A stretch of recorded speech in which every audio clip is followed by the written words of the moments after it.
وبعد كده هنحط ميه ساقعه علشان خاطر لما احب اضربه في الخلاط ما ايه اضربه على طول، ما استناش لما يبرد. حطيت ميه ساقعه، هبدا بقى ان انا ايه كده اكتملت معايا المكونات بتاعه شوربه العدس النهارده. بعد كده هضربه في الخلاط. وبعد كده بحمر بقى الشعريه، عشان انا حطيت زيت، او لو حطيت زيت وحمرت فيه الخضار هحمر الشعريه من غير زيت ولا سمنه ولا حاجه خالص.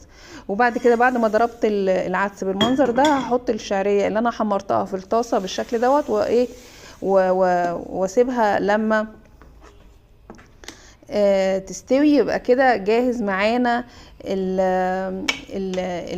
شوربة العدس بالشكل ده. هحط بقى كمون وكزبرة ناشفة وفلفل اسمر وملح، والثوم هحطه اخر حاجة.